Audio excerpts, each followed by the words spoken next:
Okay, let's see here.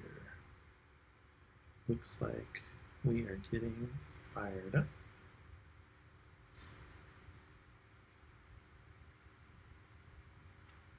I think we're live.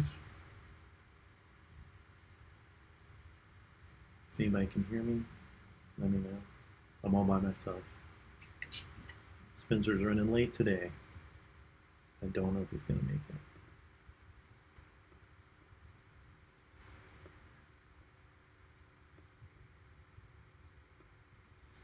I'm just getting my stuff together. Let's see. Thanks, Eric. Do I sound okay? I think in the last episode my mic was a little too loud. And I think I've adjusted it correctly, I hope.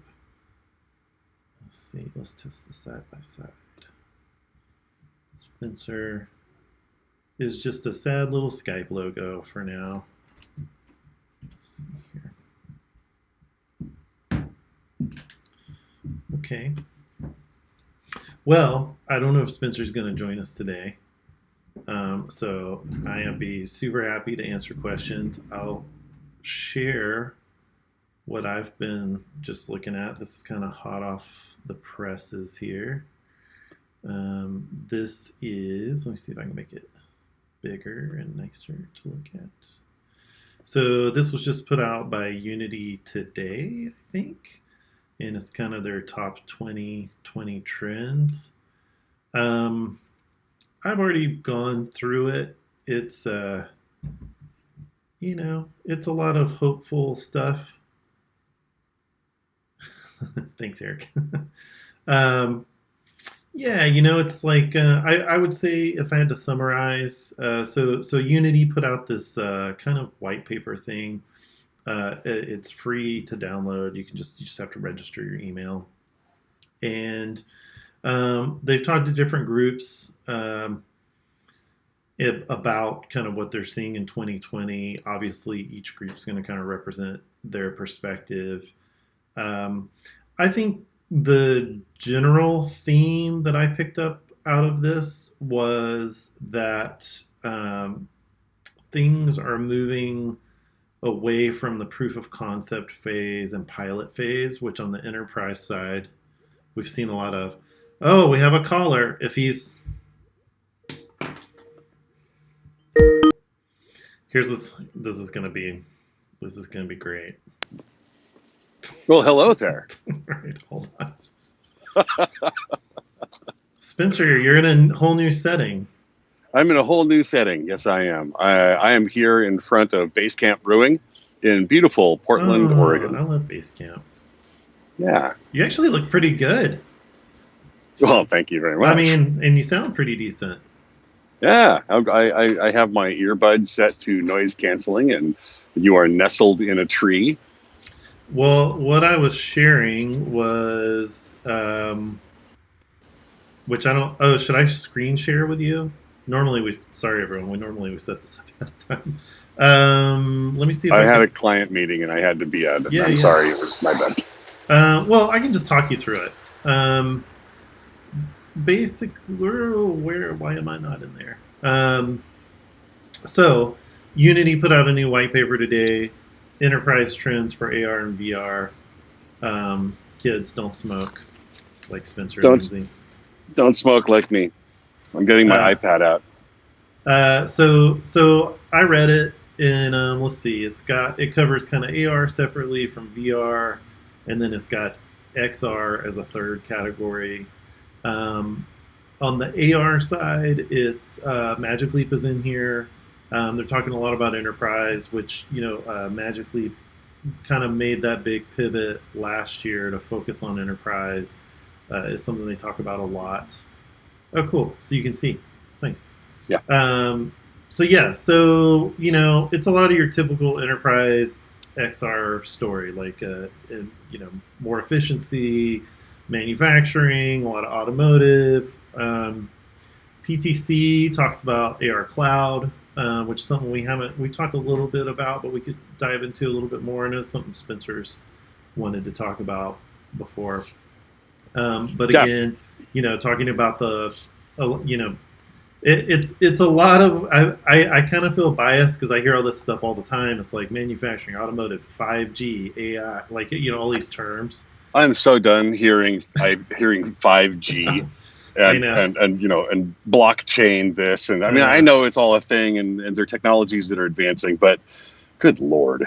Yeah, I mean, that's why we're here to talk about stuff that can be done today. That's Um, right. yeah, AR Insider, which I actually like AR Insider. They publish a lot of interesting information and kind of analysis. They're the ones that's kind of talking about this pilot purgatory, which is there's just a lot of companies willing to try these little experiments, but I would actually let me rephrase the common theme I'm seeing.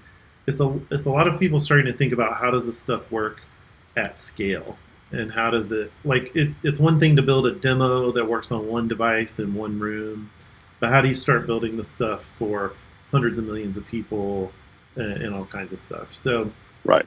that's a pretty common thread. Um, Trigger's a pretty well known creative agency building a lot of. They've been doing a lot of web AR stuff lately, which is pretty much eighth wall right now, and we can always answer questions about that. Noah in the chat is asking about a link for the PDF. I would say if you just go to, I think it's just blog.unity3d.com. I think it's the top post. Yep, it's the top post, and if you go in there, you can register. There's a little bit of a summary, but to get what I've got, you just hit the read full report, and you just fill out a real quick form. And what you'll get immediately after you fill that out is the PDF that I'm looking at. So let's see. Eric has a question for personal projects. How was your experiences getting clients? Should I set up a prototype first to show them, or show up and offer to do something? That's a pretty good question, actually. So let me duck Actually, out of.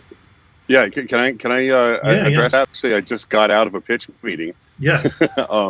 and showing prior work as a 2D video of your prior work is a great way to show, and then be able to talk around it. I generally will put together a series of images that demonstrate what it was that we did and the process by which we got there. And then the other piece that really works well for me is I just picked up two of my 3D models off of Sketchfab and used the iPad to do an AR presentation on the boardroom table, and just handed them the iPad. And they're like, "Oh my God, this is magic!" And yeah, it is, and this is what we can do for you. So, having that kind of goofy little trick in your pocket, you can hand them an AR, a magic mirror, as I think Paul called it. It really helps a lot. Yeah, I mean, I'll shamelessly plug Torch here. So my company, Torch.app. I mean, some of the most magical uses of it are when you're sitting in a meeting and someone's like, "Oh, I wonder if you could do this," or "I wonder what that would look like." And while they're saying it, I just quickly slap it together and then just say, "Well, let's look at it." Which was kind of one of the big motivations for building that tool, was to be able for people to just kind of visualize ideas. So yeah, Spencer is obviously out there hustling up client work every day, so he's the expert. I would also say showing videos of successful implementations to help people kind of and kind of use that as reference and say, here's something that someone else did that kind of fits what you're describing to me. I think Eric, I would say overwhelmingly the role you play is educator and helping people understand what's possible, what's realistic, and really that's what you're getting paid for, is that expertise. And so keep building your own projects to build up your expertise. But yeah, showing a lot of prior work and showing reference work is really good. Right, and if you don't have prior work to show them, then yeah, build a demo, but build a demo that's agnostic to multiple clients. So something that you can use for client A or B or C or D. Yep. Yep. That's a good question. Yeah, Um, yeah, I mean, so the other thing I thought was interesting in the I PD. just have to stop you for a second. Yeah, I am sitting here. You are my iPhone nestled in a tree you're talking thing, to a and tree in public. I'm talking to a tree in public. People are walking by. Wait, hold on. And so if I pick this up, there's my monitor up there in Yeah, the and you're sitting right here. it looks like. Let me see if I can get. Let me see if I can get you full screen here. Oh, geez, there we go.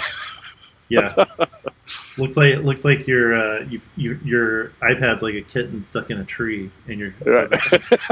you're just waiting on the fire department to come pick it up. That's right. Yeah, Anyway, yeah. Well, let's see. I was trying to figure out why I'm not in there, but that's okay. We've got you in the PDF view, which is fine. cool. Um, so the other thing I thought was interesting in here was so Timony, who I consider a friend and I like a whole lot. She oversees the Mars effort at Unity, and what she's talking about is kind of near and dear to my heart, which is like how do we do something useful with this information? How do we build content that's responsive to the world?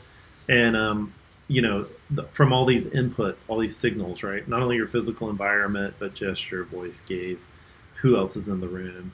So what the Mars team is tackling, which is a very difficult problem, is how do you build a piece of content that is responsive to all these things, that works in a lot of different permutations of those things. And so I think they mentioned here that Mars is actually supposed to release this year, which I think is great. I think it's going to be. I think they present it as something that makes AR development easier. I feel like that's not not how I would summarize it. I think Mars is tackling an extremely hard problem of how do you build production quality content in this super fluid context, and Right. they've put a structure around it, which is not going to be easy for a lot of people to just pick up and do. I mean, it'd be easier than building your own thing from scratch, but it's a very difficult problem that they're doing. So I think that's cool that they Well, and the mentioned that. SDKs are going to change too. Like as different depth sensors get placed on phones and different, display technologies come out, then the way that we display this stuff that we're building becomes different, which means that your media needs to change. Yeah, I mean, so what they've built, and this is the tricky part for them is this what they've built is abstracting all that away, and it's meant to be flexible, and they are forward looking, but that also makes it more complicated, right? To start off with that. So, but I'm glad they're working on it, and I'm glad somebody's working on it because I haven't heard of too many other people. And then they've done a really. I actually gave them props on Twitter. This, AR Foundation 3 kind of has hidden a lot of the per platform cruft, and it's made it really nice to spin a project. I'd say the biggest downside to using Unity right now is you can't deploy currently to all the places that AR can be viewed, like social and WebAR and things like that. I got the feeling that's not going to be true forever. Right. But they are. I mean, as far as the how do you make those really hard problems less difficult, they're definitely thinking a lot about it and spending a lot on it. Well, isn't deploying to the different social platforms more of a business problem than it is a technical problem? Right? Like don't they you're gonna put interactive 3D content that has more than just a face filter or an animation on Snapchat? Like you have to make a deal with Snapchat, right? Well, it's definitely more of a business problem than a technical one. But Snapchat does. I mean, like Snap, they have their own 3D engine, they have their own AR engine, they have their own, and it's highly optimized for the use case. And it's not like a headset or a game console or a computer, which is more general, for a wide variety of use cases. And kind of the same with Instagram and Facebook. They've built their own dedicated tools that fit with their engine. But all that said, Unity's proven time and time again, and lots of these other technologies have proven time again, you can build an interactive thing and deploy to different uh, runtimes. But it is a technical. I think there is some technical challenges there, but they're nowhere near the business ones. Right. But Right. I wouldn't be surprised if we see the ability to build social stuff in Unity. I don't have any inside information there, but it seems reasonable. A reasonable Seems like a expectation. reasonable next step. Right. Yeah, which I think is great. I mean, you know, I do still believe social, like to watch the adoption of AR through Instagram and filters and Snapchat is pretty incredible. Like they've been around for a few years now, but to watch what's happened even in the past 6 months and to watch how fast a filter can spread, Yeah. that's pretty powerful. I just think a lot of people kind of wave it off as, well, that's silly face filter stuff, but it's AR, and it could be our in. I wrote a whole big blog post about this on the Torch blog about, I think actually the social AR platforms and then maybe even big mega networked games like Fortnite could actually be some of our biggest breakthrough AR, uh, breaking through to the mainstream with AR with more than just a few limited use cases. Yeah. And it Um, goes back to like what we were talking about last week about getting people out into the world with AR. It's actually healthy for you too. yeah. You're walking around and trying to, you know, to, um, we had a question last week.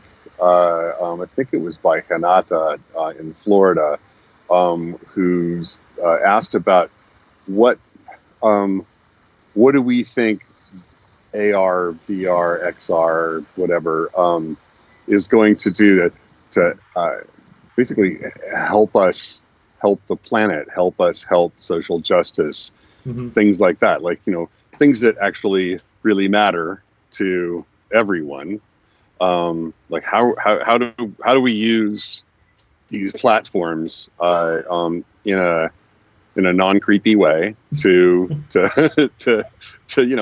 help the environment, help, I don't know. Like Well, what? I think we're still in this early market where we just got to get people more used to using this stuff, even in silly, like the back to the social filter.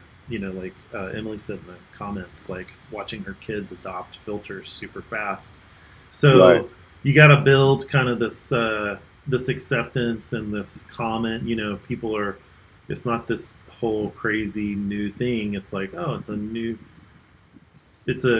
not a new thing, but here's a new way I can use it. I mean, I think it's, as far as doing world positive stuff, it's only going to be as impactful as the number of people you can reach with it or like engage right, with it. And right now it's just so fragmented. Like, who has this headset? Who has right, this app installed?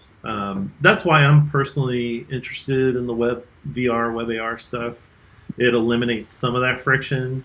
There's still a lot of friction on the browser and the development side, but those are nuts that are it seem to be they can be cracked. And right. getting people to open a URL, like hit a link, right? That's pretty common.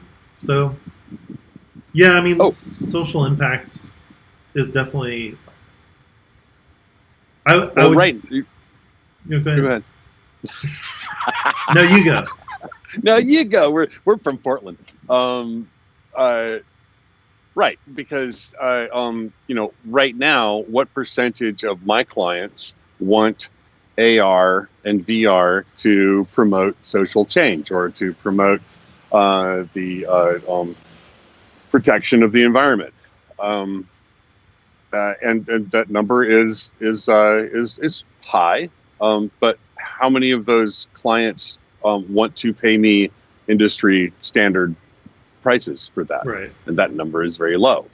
The one that we miraculously found down in Monterey was the Monterey Bay Aquarium, that it was funded and had money to spend on really cool projects, and that was amazing. But that's not generally the case. We also never got them to spend anything on AR or VR. No, they were afraid of that. Yeah, they did not want. But that. I mean, it's a world of channels, right? And if I've got if I'm a nonprofit, or I've got a world positive mission, and I've got a limited budget, and I've got social media, and I've got TV, and I've got like all these channels, and I got to pick one.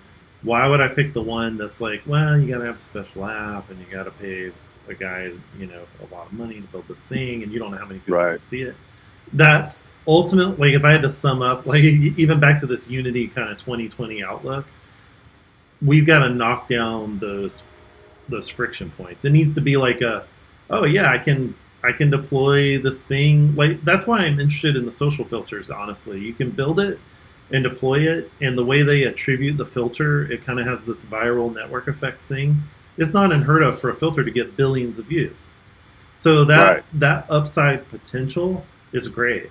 The minute you package it in an app and say you got to download it and you got to be on this certain phone, well, that's the friction, right? Yeah. Eric says it seems like XR is at the stage in 1970 when every manufacturer had a computer.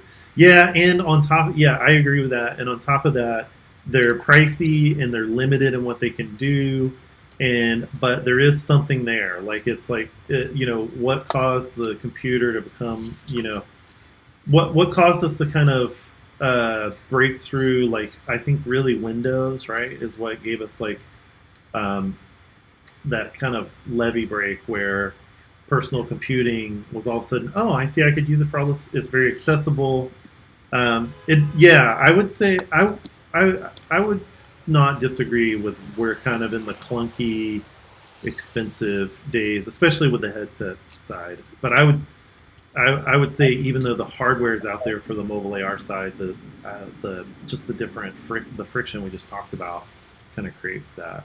But there is not a better time for us to be developers, artists, programmers, sound people for augmented reality and virtual reality. Any kind of spatial computing industry is going to be hiring us or wanting our services. Like, it's big now. Yeah, and you're not going to be. It's not a waste of time. Like, nobody's going to come out with something anytime soon that's going to be that none of your skills will translate, which is, I think, the most important thing. Yeah, like Eric's saying, like Microsoft and Apple, how they bubbled up out of the PC side. I see that more on the VR side right now. I think the Quest is given some sort of like new standard of standalone headset. It's inside-out tracking. Yeah, it's an appliance, right? A lot of people say, do you feel like the Quest is consumer ready? I feel like it is. Absolutely. And the reason price, I say that, maybe not the price, but I think even the price. I mean, the reason that I say that is that I've had a Samsung Microsoft VR system, mixed reality system, and a laptop for a couple of years now, and I put it on my girlfriend's head at one point. She was like hilarified, and she ran into the TV, and it was great. We had a good time, but she had no interest in, like, she was like, okay, yeah, that was fun, I'm done. But I can't go a day without seeing her for at least a half an hour in the morning and a half an hour in the evening, if not more, playing Beat Saber in that Quest. Like, she is solidly, like, she knows how to use it. It was easy for her to pick it up, and now it's just like an appliance for her. Like you said, we've gotten to that place where she's technical, but she's not dorky, geeky technical like us. She uses a computer at work, and a lot of people do. So it always winds up being an interesting chicken and egg conversation around how much of that's enabled by the hardware and the software. Like Eric also pointed out that the Apple II was the first PC I ever had exposure to in school, and it's a reliable platform that you can build stuff on top of, and it's accessible. And I mean, yeah, we're not there with the AR wearables yet. I think it's the price mostly. Like Well, I I think it's the price, and it's also a much harder problem than VR. yeah, VR, you need to match the video to the environment. You don't need to match the video to the environment. You need to match the head movement to the environment with the outside cameras. The video is it can be a little bit laggy yeah, because it's video, and it just feels a little swimmy in your head, and the faster it is, the better it feels. But with AR, if you're doing optical see-through, the you know you have all the world needs to be occluded if it's going to really work right. You need to be able to cast light on the oh, did you see the Weta Broadmoor's uh, indoor rocket game? yeah. Have you messed with that? No, my Magic Leap's not booting currently. I need to get it. I Oh, need to get it's it. so cool. I saw some video from it for the first time today, and they're throwing light on the walls, Which which we I wanted. begged people to do for years. I I know. know, and it I know. looks great. It I looks know. really good, like on the ceiling, and yeah, it's really I cool. know. The first external demo I saw where people did that was the little RC car demo, and it had the little headlights that projected on the ground in front of it, and then they would drive it up furniture and walls. And I was like, oh, finally. We pushed for that so many times, but yeah, but then you're like, well, we still have these mobile phones, and everybody has these AR capable phones. So I think it really is. I think what's going to happen is we're going to see progressively. I think I said this on Twitter last week. Like it's like a bubbling, and like people are trying new things. People try whole new apps. People will try adding AR to their existing apps, and then there's finally going to be these like couple little like, oh my gosh, yes, like um, I have to admit, on our third and final episode, um, that I still forget to use the AR-driven measure tool on the iPhone sometimes. And then when I remember to use it, it's great. But it's still like, why would you not use that? Right? Why don't people just use that all the time? And yeah, it's just Well, I early. think the reason why I don't use it all the time, and I've had to measure a bunch of stuff recently, is because if I'm gonna cut some wood to exactly 4 feet, and 3/4 or 5/8, I can't trust it Oh, because I it's wouldn't not use it for always that. exact. It's not. This But if I is it's an estimation. It's like I need to measure the size of this room, or like yeah, I well, but would. how many times do you need to do that? But I'm I saying mean, I wouldn't use a phone at all for precise measurement and cutting. Like I'd use a tape measure, like you hopefully you right. do.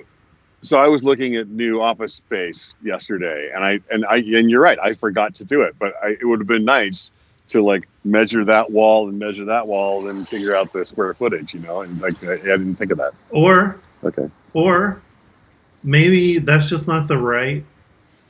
Maybe what you should do, or what will be possible, is you just quickly scan the room and you measure it later, and you're like, I can measure anything I want in this room later. I think that's where we need to get to. Mm-hmm. Yep. Because yeah, Right, because then you've got that for later. You've got that asset for not only measuring it, but for maybe displaying something or showing something.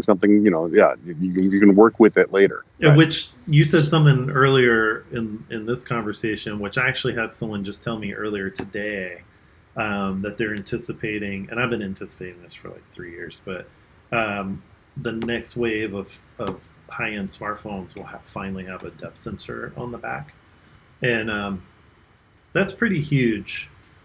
On If the back. Oh, you mean like where the three are on our yeah, 11s? yeah, Okay. a back facing depth sensor. Like the Pixel, or what The was the Tango. no Tango? There we go. Yeah. Yeah, it opens up a lot of stuff. It actually just makes existing AR better too. The tracking works in lower light. It's less finicky. It's more stable.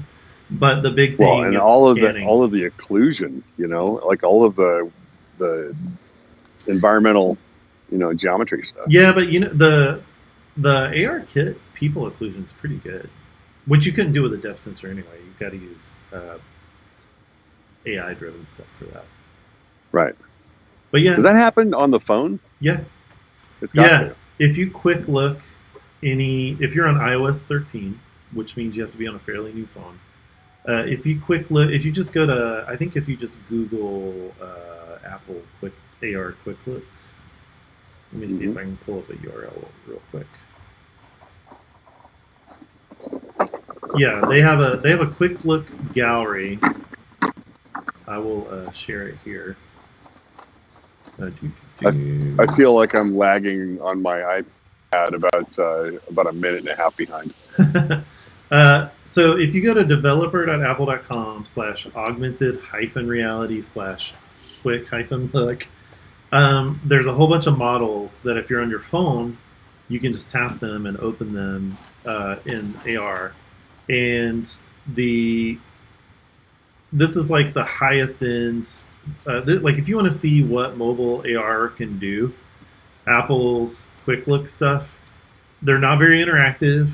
They're just pretty simple objects. But I would say like this teapot, which has some chromy reflective stuff in it, if you load that up in your phone in your room, it shows you how they do dynamic lighting, dynamic reflections, and if you put your hand in front of it, it should occlude. So they're actually not even doing full body. I mean, they're doing full body occlusion, but they're also just doing like your hand and stuff, and Right. nice shadows, light estimation, all that stuff. I always tell people if you want to see like what's possible with mobile phone AR, the quick look is a good example. The reason why you can't do that in everything though is like in our AR app that we work on at Torch, we can't turn on all this stuff without just crushing your battery, or Right. without your phone getting really hot.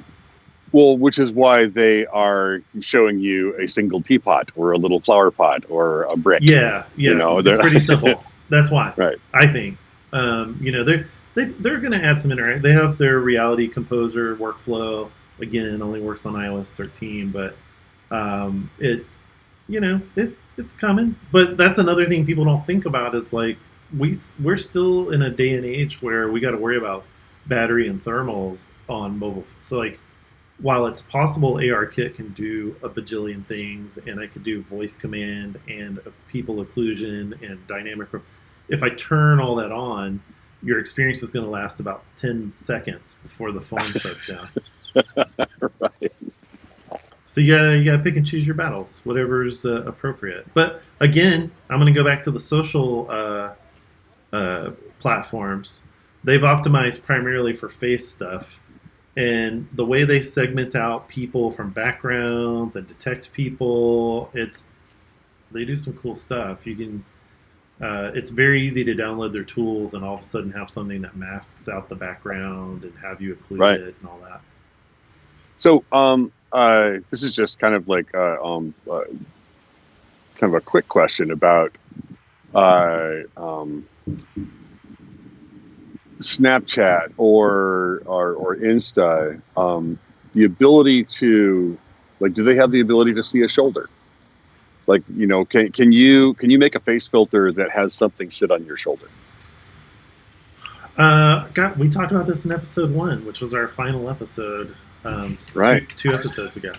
I think we talked about putting stuff on the shoulder. If I remember correctly, the segmenting stuff is more about kind of layering content either before or after the person.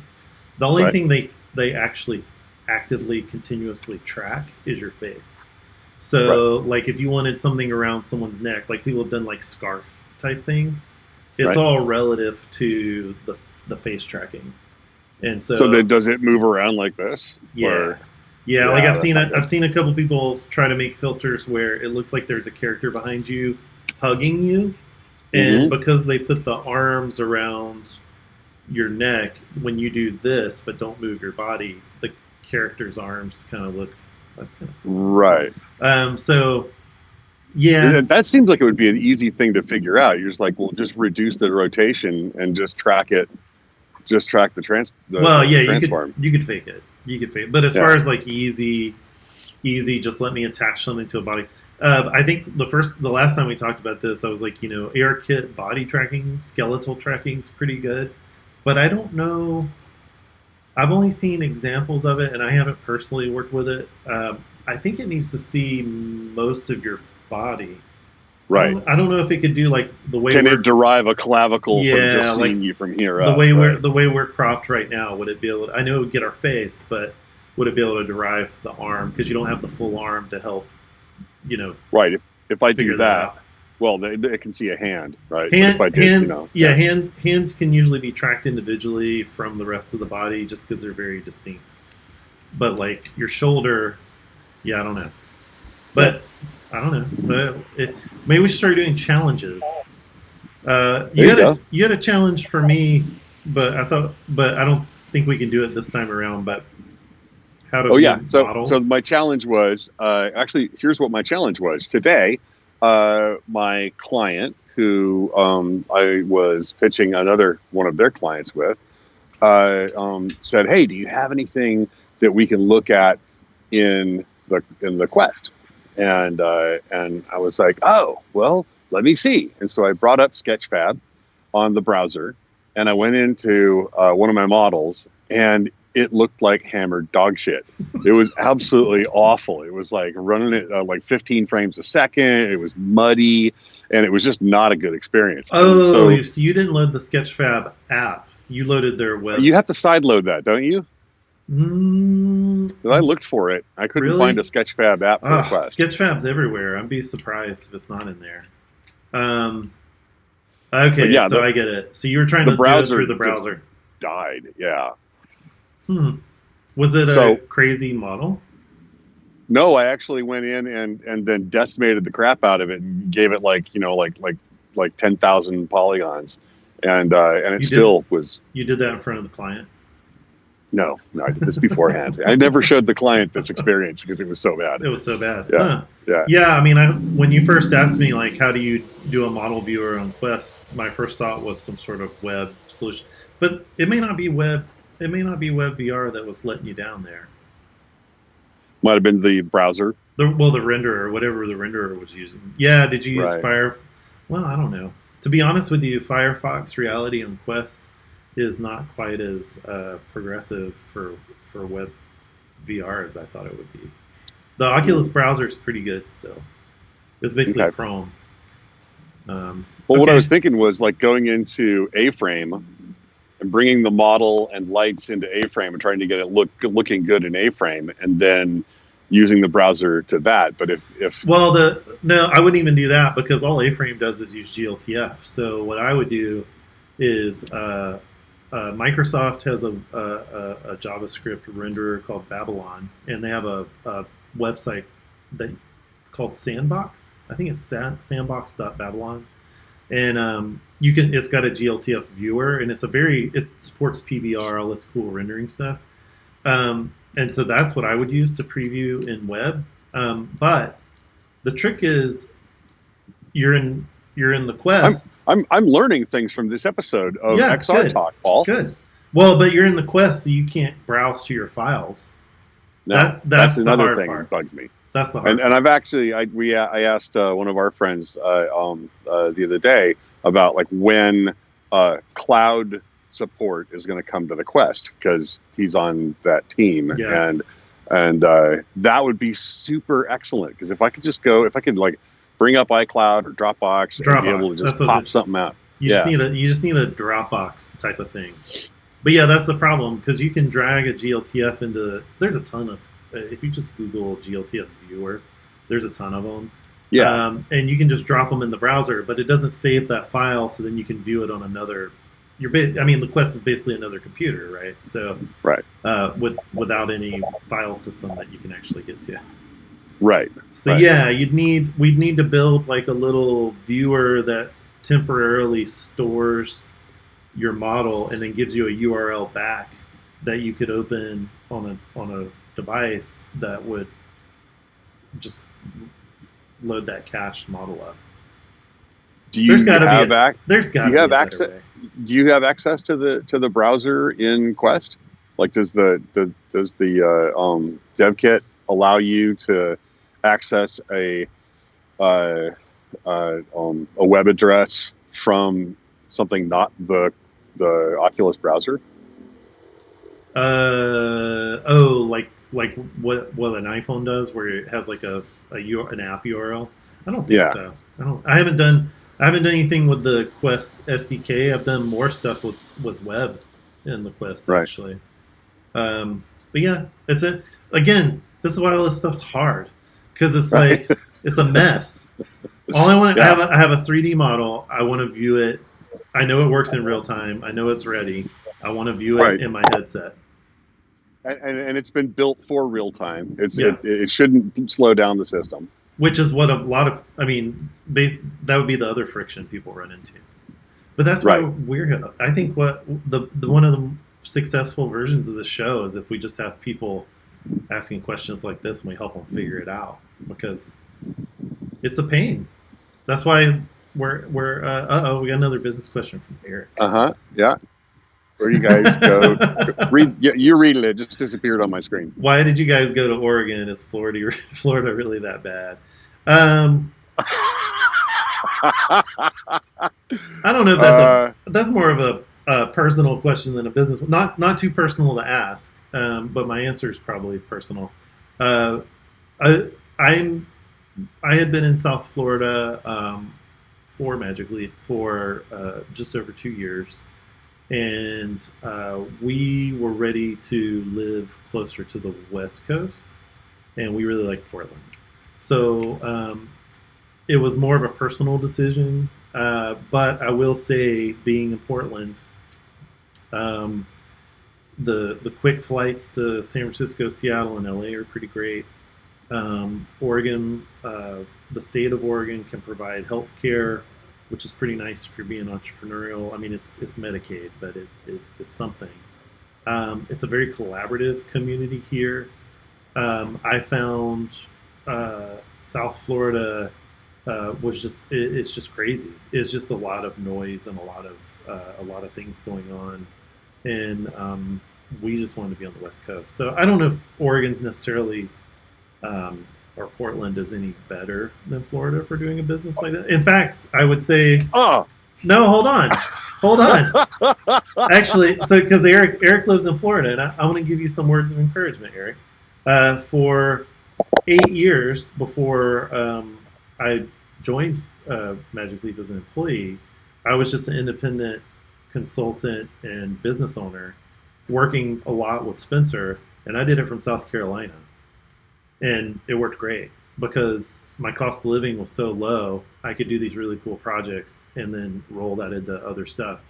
But Spencer was getting all of our projects because he was in California.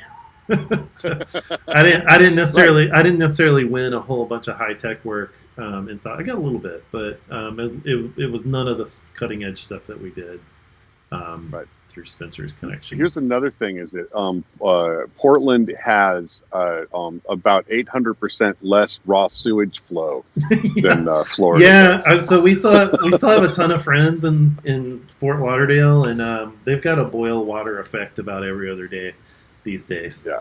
Yeah. But Eric, I would say the difference between when I was on the southeast coast and in the east coast is, I still think there's a lot of. We're gonna call this the social AR episode. I think, Eric, if in Florida, I think you could make a great business out of building social filters and lenses, and it would give Right. you a ton of fast portfolio work that pays really well, and you get a lot of experience working with different tools. That'd be my recommendation, without knowing anything about you at all. I'm going to just real quick tell my girlfriend to come pick me up. So carry on. Okay. I thought you were putting together a real thoughtful answer for Eric. No. My sewage was as much as you get from me. Florida sewage. No, Eric, what part of Florida are you in, Eric? I know there's lag, so. Um, But yeah, like I mean, Miami, I could see there's a lot of marketing activity down there. I could see a lot of social AR stuff. But that is the challenge. Like, if you really love this stuff and you want to make a living doing it, um, you got to kind of look for where the opportunity is. Oh, he's in Miami. Yeah, perfect.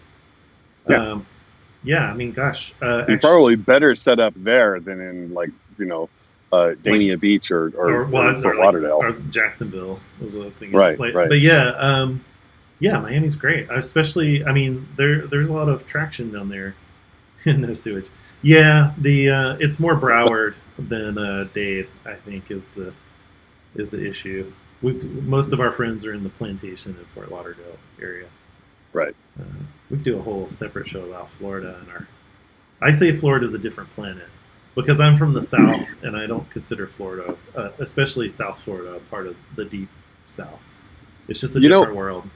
my experience with Florida is that they kind of run it like a third world country. Like the infrastructure is breaking all the time, and living next close to the beach in Fort Lauderdale was interesting. Like the way that they took care of stuff was suboptimal. But It's fine. anyway, It keeps it exciting. We got yeah. another question about does Portland have an active so the question is, does Portland have an active VR meetup group and events? As someone coming from Seattle, yeah. So Portland is a meetup town. Period. VR and AR aside, that was one of the reasons why I was attracted to it. There's actually a website called Calligator, and let's see. I will go. I will jump. Alligator.com. Yeah, I think it's .org. So Is it .org? Calligator. That's Dot, Rick's thing. yeah, I think so. So like here, so just today, this is just today. We've got there's a Python meetup.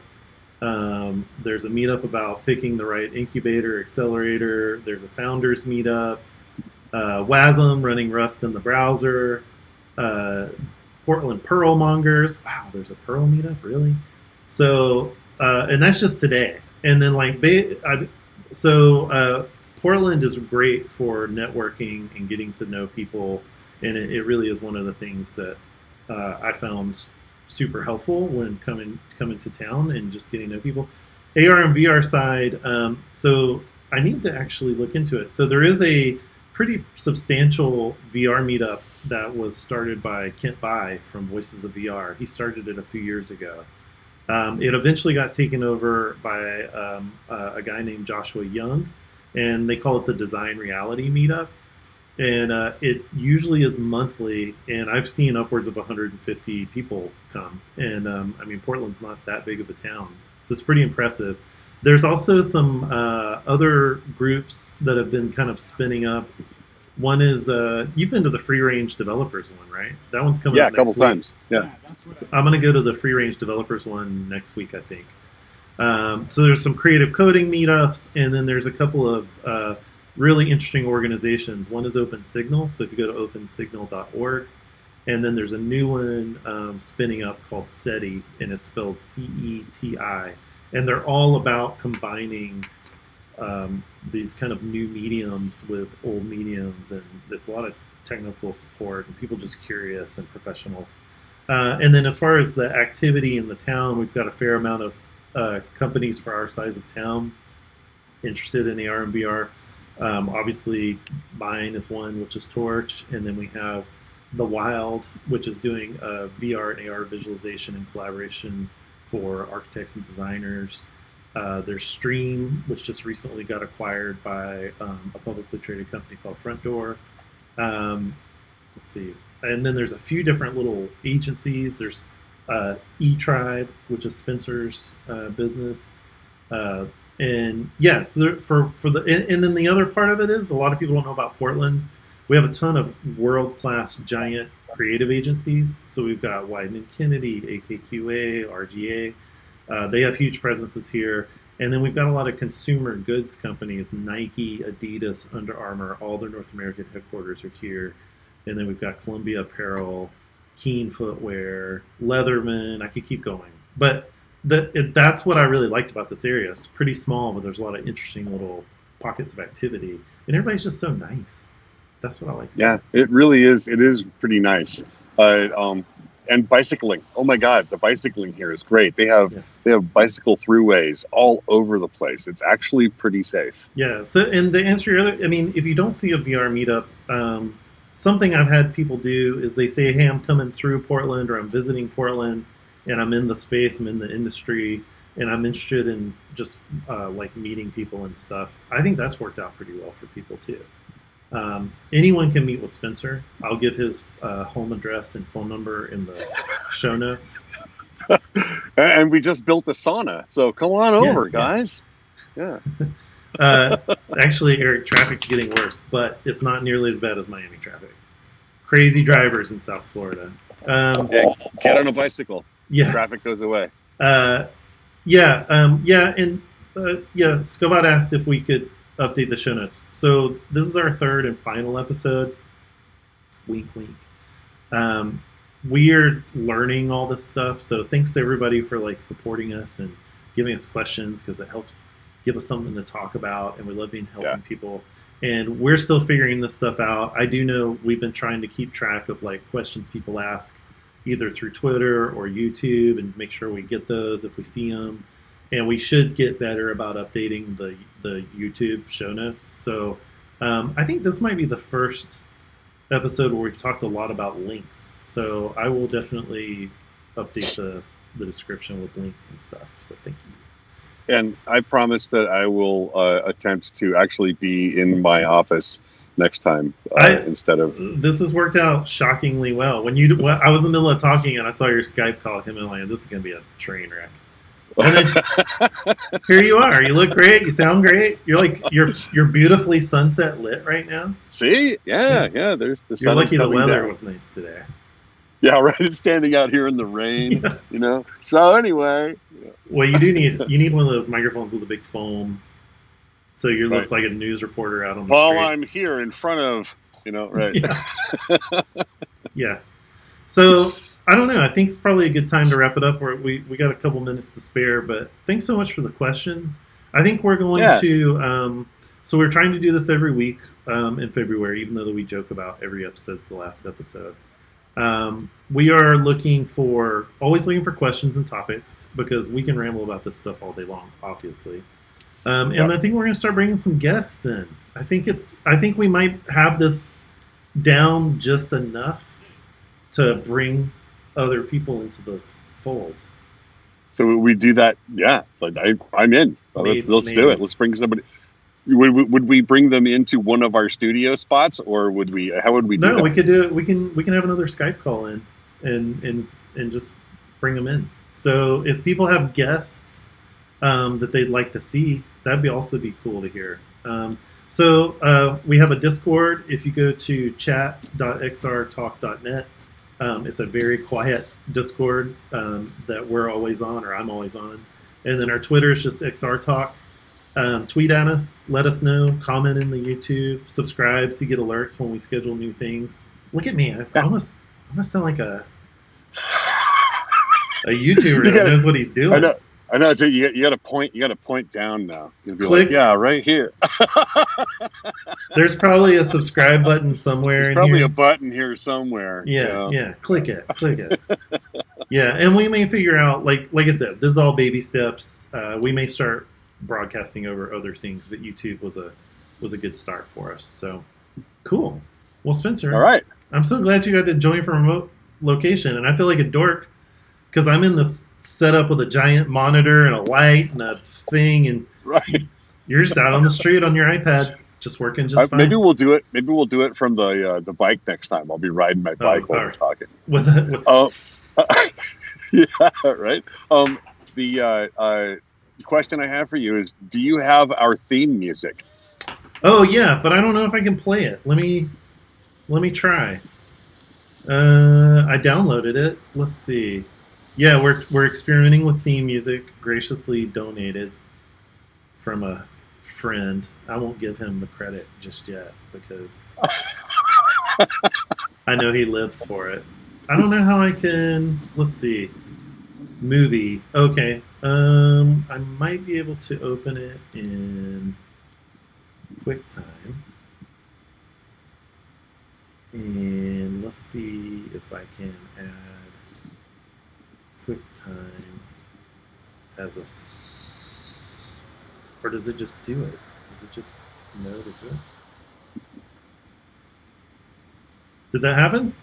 Kind of heard it a little bit. It was like, oh, that's because it's blasting in my headphones. Oh, wait. Oh, wait.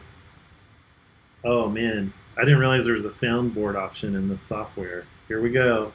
oh, geez. XR Talk. Did that work? Nope. Didn't work. Oh. Well, I'll figure it out.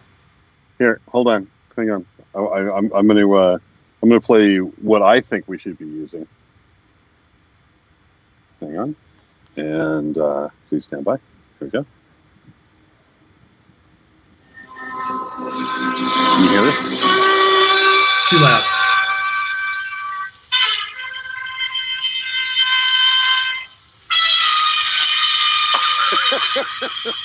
Yeah. It's even worse when it's like tinny and loud over a speaker. Oh, wait. Maybe you can't hear it. Oh, you can't. Turn that off. wait. Oh, it's wonderful. Okay. You couldn't hear it because you're on Skype. I just realized. Everybody else heard it. Oh, everyone else heard it? Okay. XR Talk. All right. Ooh, I think that's we're done probably here. really loud. Sorry about that. Sorry if I blasted everyone with that one. Oh, I can actually trigger applause too. Yes. You'll have to hear it later. I'll have to hear it later. Yeah. Eric, I'm using a program called Ecamm Live, ECAMM, and I like it better than OBS. It's cool how we can lay out stuff. So that's how I can switch between all my things, and which is fun. So cool. Thanks everybody. Okay. We'll try again maybe next week if this wasn't our final episode. All right. All right. Thanks, Spence. Thanks, everybody.